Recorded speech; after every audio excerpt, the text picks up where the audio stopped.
A friend emailed me recently.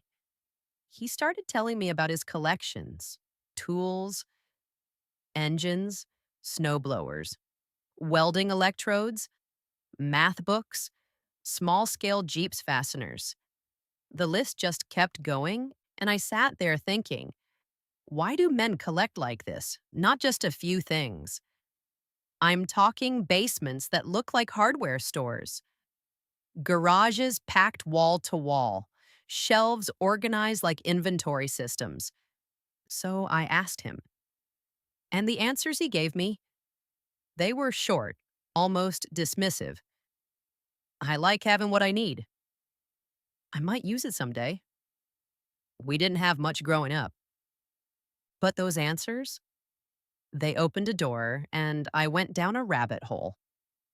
I started combing through forums, Reddit threads, men's groups, channels where guys congregate. I asked men around me who I knew were collectors. And what I found wasn't what most people think. If you've ever been told your collection is too much, if someone's rolled their eyes at your garage or your workshop, hit that subscribe button right now because what I'm about to explain will make you feel seen in a way you probably haven't before. So let me tell you about this man who emailed me. He's in his 60s now. Grew up on a dairy farm, and back then, they had almost no tools. If something broke, they fixed it with whatever they had lying around. Usually not the right thing, just whatever was there. Now, he collects tools. He collects welding electrodes, every classification he can get his hands on. He collects small engines, Tecumseh, Briggs and Stratton. He collects snowblowers, Arians, Toro, plus parts for them. He collects mechanical fasteners, the little pieces nobody notices, but everything depends on. He collects math books and puts together sets to sell to homeschoolers. He collects small scale Jeeps and parts. And when he started doing carpentry, he started collecting carpentry tools too. He told me, we had so few tools on the farm. Now, if something breaks, I want to have what I need. I plan to use everything I collect for something. On the surface, it just looks like an old guy who really likes tools. But when you zoom out, his story exposes something deeper: why men collect, why it gets intense with age, and what's really happening psychologically when the garage starts looking like a warehouse. Now, before we go further, let me say this. This isn't rare behavior. Roughly a third of households have someone who seriously collects something: stamps. Sneakers, vinyl, watches, toys, guns, knives, tools, you name it. Collecting is not some bizarre old man glitch. It's a very normal human way to deal with identity, control, and meaning. Think about what a collection actually is: a group of objects chosen on purpose, organized in some system, slowly built over time. You're not just buying random stuff. You're building your own little universe where you make the rules, and most collectors will tell you the same things. It relaxes me. It feels good to complete a set. I like knowing I have exactly what I need. It reminds me of when I was younger. That's not random. That's textbook psychological coping behavior. So let's break down what collecting is actually doing for the mind. First, control. Life is chaotic. Jobs disappear, health changes, people leave, kids move out, technology leaves you behind. But your shelf, your toolbox, your engine rack, that's yours. You decide what belongs, what doesn't, what order it sits in, when it gets upgraded. A complete set of anything, tools, comics, watches, gives a hit of order in a messy world. Finishing a set literally calms that itch in your brain that hates the feeling of incomplete. That's why some people feel physically uncomfortable having almost all of something, that one missing wrench. that one missing model, that one missing part. It's not superficial, it's your nervous system begging for closure. Second, identity. Listen to how collectors describe themselves. I'm a car guy. I'm a watch guy. I'm the tool guy. I'm the vinyl guy.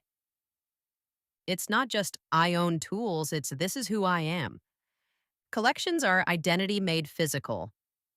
Instead of saying I'm capable, he can point to a wall of tools and say, see, this is what I do.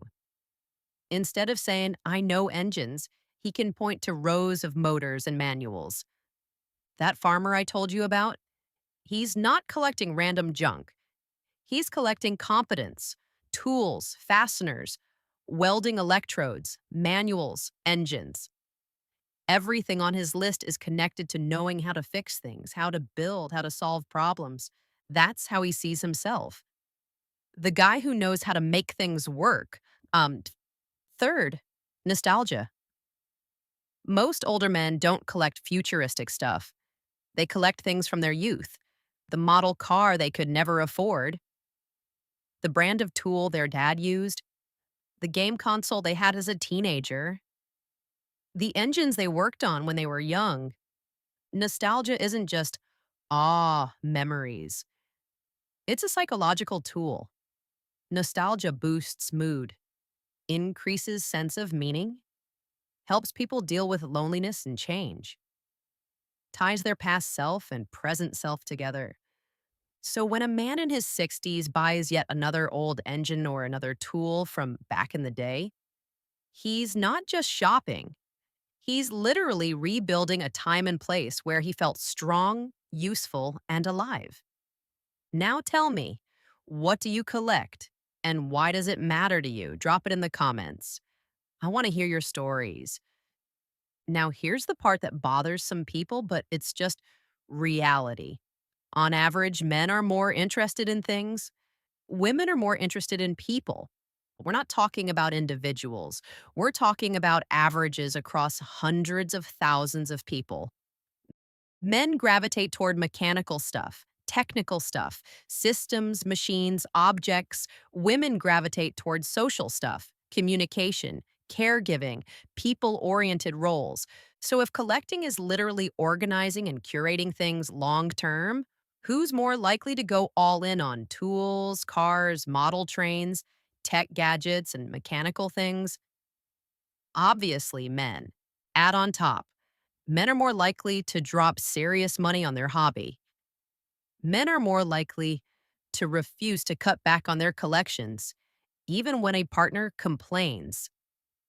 Men often get more uninterrupted, guilt free leisure time to disappear into the garage or basement. Now, while a lot of women are doing unpaid emotional labor, housework, and caregiving during free time, a lot of men are granted a 3-hour block of don't bother dad, he's in the garage. So, what do you think happens if you give object focused people more solitary, uninterrupted time? You get collections. But here's where it gets even more interesting. Why does this explode after 50? Why do so many older men suddenly drown in gear, tools, parts, or collectibles? Three big reasons. First, loss of roles. As men age, a lot of the roles they built their identity around start to fade. The job that once defined them, over or reduced physical strength. Not what it used to be. Being the center of the family, kids are grown and gone. Being the guy who gets things done, often replaced, ignored, or retired. But in the workshop or shed, he's still the expert. He knows every tool, every part, every manual. Nobody can fire him from that. Every new tool, every engine, every carefully labeled bin is a quiet statement. I'm still useful. I still know things. I still matter somewhere. Second, more time, sometimes more money. When the kids are raised and the career has peaked or ended, two things usually appear. more free time, at least some disposable income. That's the perfect storm for a slow burning obsession. No one wakes up at 60 and buys 100 tools in a day. It happens like this: one extra wrench set, a second snowblower to fix up, a couple of engines to tinker with, another shelf of math books, a few more fasteners just in case. Give that 10, 20, 30 years, and now you're standing in a room that looks like a fully stocked store. Third, nostalgia and continuity. When you're younger, you're busy building a future: career, relationships, skills, money. When you're older, you're forced to look back and ask, what was all that for? Who am I now that the big chase is over? Collections become a physical bridge between who I used to be and who I am now.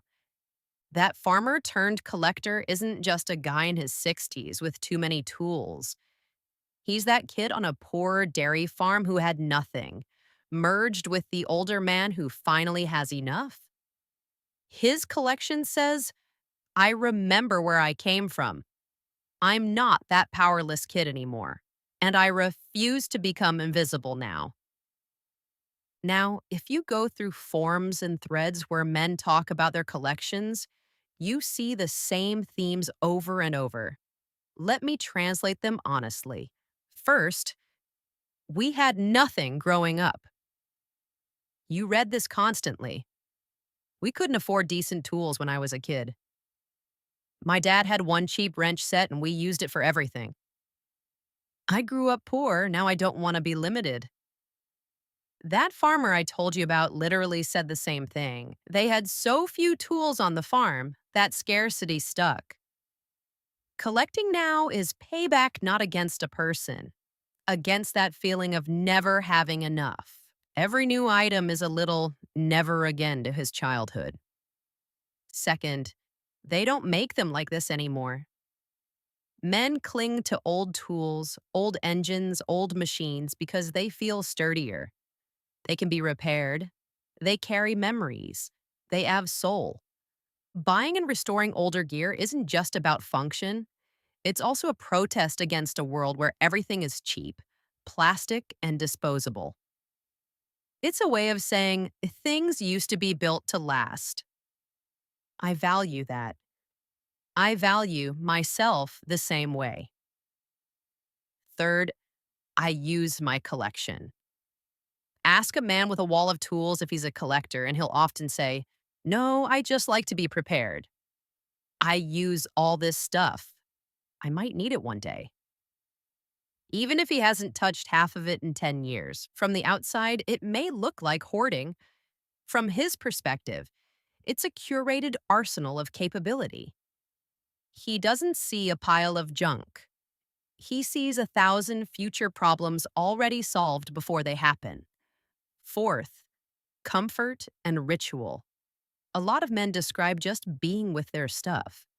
Sitting in the garage, organizing wrenches, wiping down tools, rearranging shelves of engines or models, alphabetizing manuals. It's not about actually using everything every day. It's about the ritual. It's grounding, predictable. It doesn't talk back. It doesn't judge. When the rest of life feels like people needing things, complaining, or changing, the collection just sits there and says, I'll be exactly where you left me. I work the way you expect. You're in charge here. Now let's talk about the elephant in the room: partners versus collections. There are countless posts from wives and girlfriends saying, his garage is a disaster. He won't get rid of anything. He hides purchases from me. We argue about how much space his hobby takes. And on the other side, men saying, she doesn't understand. This is my thing. It's the only space in the house that's truly mine. I work hard. I deserve this. For a lot of men, the collection is the last untouched territory of their identity.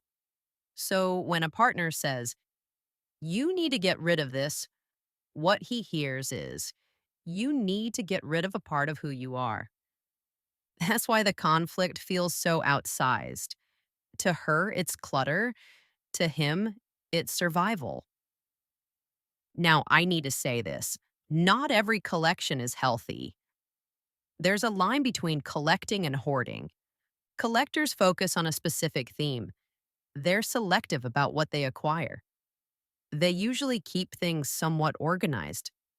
Their collection doesn't destroy their ability to actually live in their house.